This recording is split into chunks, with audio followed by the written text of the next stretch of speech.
welcome to the IMPROVTOONS. Today we talk about The Quest, a long-form format, probably really popular amongst thematic improv and some narrative improv because it really helps tell a story.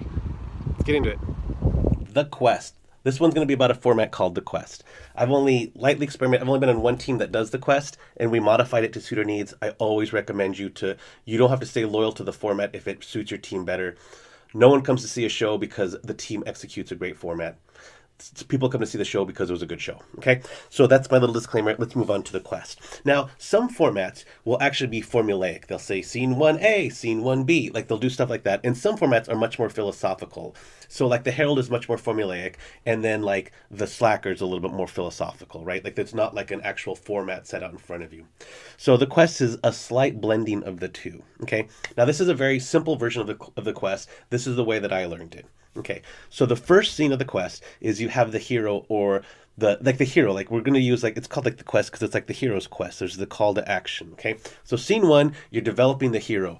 It's just like a lot of other formats where in the first third of the show you want to do a lot of the heavy work, meaning lay out specifics, develop characters. So that first scene, you're meeting the hero. When I did it with the Wretched Hive Improv, and we'd have people into the scene, and even we would not know if they're the hero, who the hero was yet. We just had people start the scene because I'm really big on coming in with nothing. So sometimes like the person that started the scene wasn't the hero. Someone that entered the scene ended up being the hero. So that first scene, let's say that purple and pink are starting the scene. We're going to do that, and the hero's going to be established. One person's going to end up being the hero. Here are my tips for developing the hero. Let's say purple's going to be the hero, okay? The hero has to lay out some very large want or specific need in that very first scene. They can talk, get some specifics out, where they're from, what they're like as a person, and they come up with a specific want. I want all people to have nice working printers that don't screw up on them. And that's a very specific want. Like, you can't have this general want of like, I want to make the world a better place. And they have to emotionally have that want. They have to attach onto it. Like, purple's like, I want printers to finally function because I always have a hard time with printers. I don't want anyone to go through the trouble I had with this printer. It's specific and there's an emotional attachment to it, okay? So the hero lays out a very specific want. That's very important.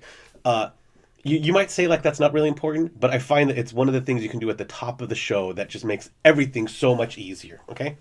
So after that first scene, these first three scenes go a lot longer. It's like in the Herald where the first act goes longer because you're establishing a lot of stuff. You're establishing dynamics and stuff. So then you cut to the second scene. And the second scene is the villain or the bad person, right?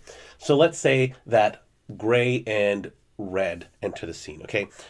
One of them's gonna establish a bad guy and why they're a bad guy and what they want to do. And again, what you want to establish is a large want, because what's important to the quest, the characters are important, but what's more important is how these two wants collide with each other.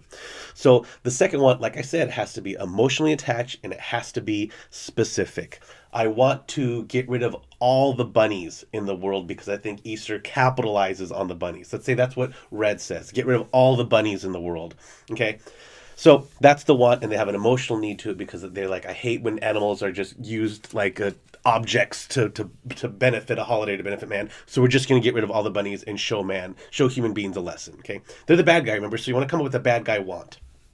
Now, you can make the silly serious or the serious silly. So you can have a simple want, like the printer want is kind of silly.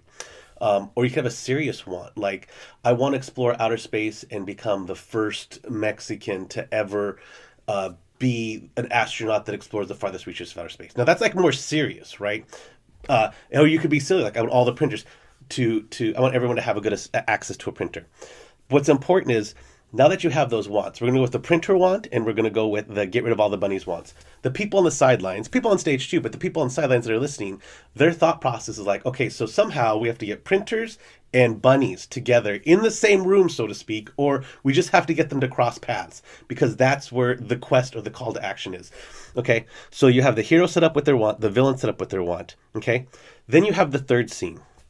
The third scene is either sidekick or the victims. I'm sorry to say that's what you're setting up. You're either setting the sidekick to the hero or villain, or the victims that come from the villain's plan. Okay, the people on the sidelines are listening and they're like, okay, we're going to start a scene, we're going to see where that scene goes, but at some point we're going to establish that we're the sidekick to the hero. So maybe we're part owner of Office Depot and we're the manager and we're realizing that printers are actually sentient beings that are trying to whatever it is, you know.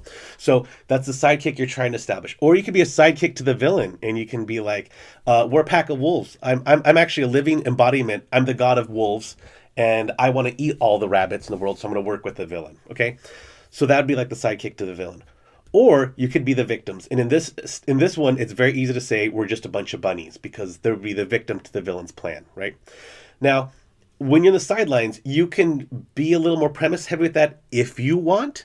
Or what we did in Wretched Hive is we would just discover it. We knew we laid out 2 cleared wants. We'll discover who that sidekick or victim is. And then as the show goes along, we'll put them in harm's way or we'll put them to help out, right? So those are the first 3 scenes. And then from there, you kind of go into a montage. Then you're there as players trying to melt these different scenes together. You're ultimately trying to get the 2 wants to collide. So and then what's really important is at the end of the show, when you realize it's coming together, is you have to build towards a finale because you're creating that contract with the audience of we have a good guy and bad guy and they have to meet. They have to have a major conflict. Okay. So let me give you 2 tips that I've realized in doing the quest.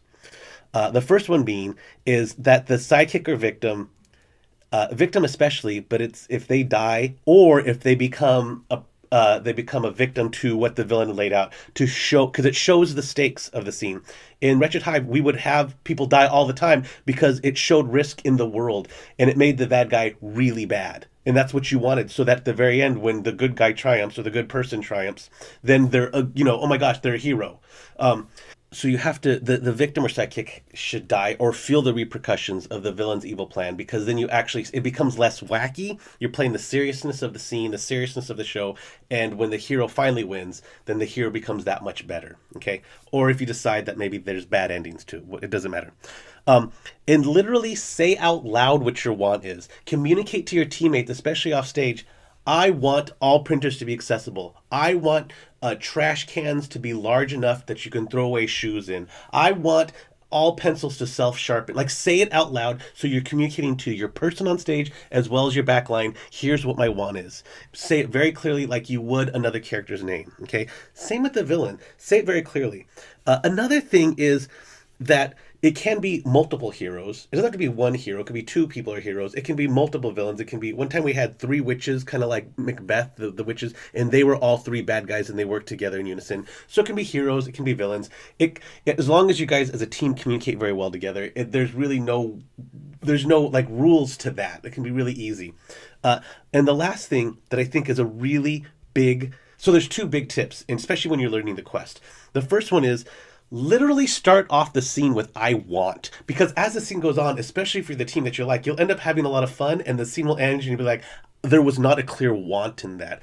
And you'll be surprised how you just go, I want, bam, and then just have it fall out of your mouth, right? I want this. And that will be a gift to your scene partner because they'll be able to read that and that will say so much about your character. You've just defined a lot about your character. Another thing is play up the hero. If you realize you're the good guy, be super good. So many people are too polite about it or too humble about it. Now, it's funnier and it pays off more if you're being super good for specific reasons. Like, this is why I'm doing this instead of being super humble about it, right? Because you want to be specific and you want to be super good and super evil or a super sidekick or a super victim, so that when the finale hits, it's just like there's been enough tension built up that everyone's looking forward to that finale. So there's the quest. I hope you found some of that useful. You can even take some of those elements and bring it into your own format, even if it's different, into your own show. Please like, comment, and share. I do all of this for free in my free time because I'm just really passionate about improv. I hope you're passionate about improv too. Hope all your projects go well, and see you guys later in the next Improv Tunes.